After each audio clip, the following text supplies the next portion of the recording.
अब जो हम लोग स्टोरी करने जा रहे हैं सर, वो स्टोरी का नाम मतलब क्या है सर आपका? The stolen bacillus. बायोलॉजी में आप लोग जो लास्ट चैप्टर पढ़ने वाले हैं, उस चैप्टर का नाम मतलब क्या है सर आपका? फूड प्रोडक्शन शायद। तो उसमें अलग अलग तरह का बैक्टीरिया के बारे में नाम बताया गया। और बैक्टीरिया का नाम मतलब क्या होता है सर आपका? शेप के ऊपर होता है। तो एक शेप का बैक्टीरिया कहा जाता है बैसिलस, एक शेप का बैक्टीरिया होता है जो जिसको कहा जाता है कॉकी। लेकिन ये सब हम क्यों बता रहे हैं? क्योंकि अभी हम लोग बायोलॉजी तो मतलब क्या सर आपका नहीं पढ़ रहे हैं, लेकिन हाँ बायोलॉजी का थोड़ा सा मतलब क्या सर आपका लिंक तो है। तो स्टोरी का नाम मतलब क्या है सर आपका? The stolen bacillus. और ये स्टोरी कौन लिखा है सर आपका? Herbert Herbert George Wells. ये स्टोरी का नाम मतलब क्या है सर आपका? The stolen bacillus. और ये स्टोरी कौन लिखा है सर आपका? Herbert George Well. तो इस वीडियो में तो हम लोग मतलब क्या है सर आपका? सिर्फ मतलब क्या बोलते हैं उसको, वर्ड मीनिंग के बारे में पढ़ेंगे।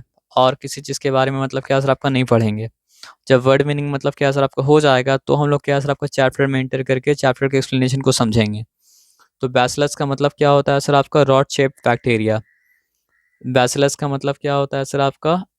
Rod shaped bacteria. बैसिलस का मतलब क्या होता है सर आपका? Rod shaped bacteria. बैसिलस का मतलब क्या होता है सर आपका? Rod shaped bacteria. बैसिलस का मतलब क्या होता है सर आपका? Rod shaped bacteria.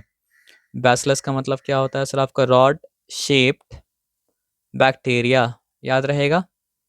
तो what is bacillus? Bacillus is nothing but rod shaped bacteria. Bacillus का मतलब क्या होता है सर आपका? Rod shaped bacteria. अब बैक्टीरियोलॉजिस्ट कौन होता है सर?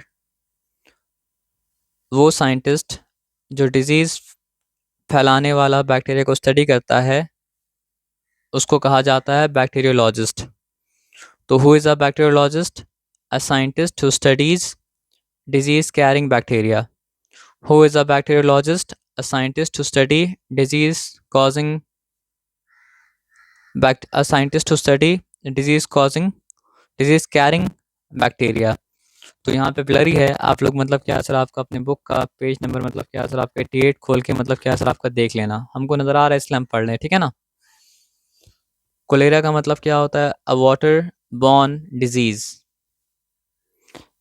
कोलेरा का मतलब क्या होता है सर आपका? Water borne disease. गंदा पानी से मतलब क्या होता है? एक डिजीज होता है, इसका नाम मतलब क्या? कोलेरा है। डेवास्टेट, डिस्ट्रॉय। तो कोई चीज़ तबाह अगर हो जाए, बर्बाद अगर हो जाए, डिस्ट्रॉय अगर हो जाए, तो उसको कहा जाता है कि वो डेवास्टेट हो गया। अब हम लोग आते हैं स्टेन्ड में। Coloured using chemical dye for better visibility. तो साइंटिस्ट लोग क्या करता है ना सर आपका? किसी भी अगर चीज़ के अंदर माइक्रोस्कोपिक चीज़ को पढ़ना होता है, तो उसको मतलब क्या होता है, उसमें डाई लगा देता है ताकि माइक्रोस्कोप के अंदर वो चीज़ मतलब क्या हो सर आपका? अच्छे से दिखे। तो उसको कहा जाता है स्टेन करना।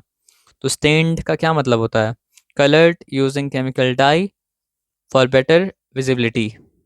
और आयरनी क्या है कि ये हम लोग जो पढ़ रहे हैं, उसका विजिबिलिटी मतलब क्या सर आपका? बेटर नहीं है। तो स्टेन्ड का मतलब क्या होता है? Coloured using chemical dye for better visibility. Stained का क्या मतलब होता है सर आपका? Coloured using chemical dye for better visibility. Stained का क्या मतलब होता है सर आपका? Coloured using chemical dye for better visibility. अब हम लोग आते हैं कल्टीवेशन। तो बैक्टीरिया के या फिर कोई भी माइक्रो ऑर्गेनिज्म के कॉन्टेक्स्ट में अगर कहा जाएगा कल्टीवेशन, तो उसका मतलब क्या होगा सर आपका? Sample grown in a lab for study. Lab जो होता है वो मतलब क्या होता है सर आपका? लेबोरेटरी का मतलब क्या होता है? शॉर्ट फॉर्म होता है।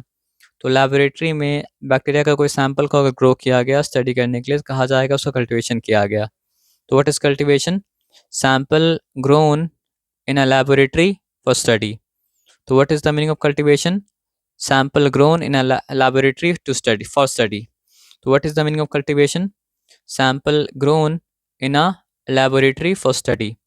What is the meaning of cultivation? Sample grown in a laboratory for study.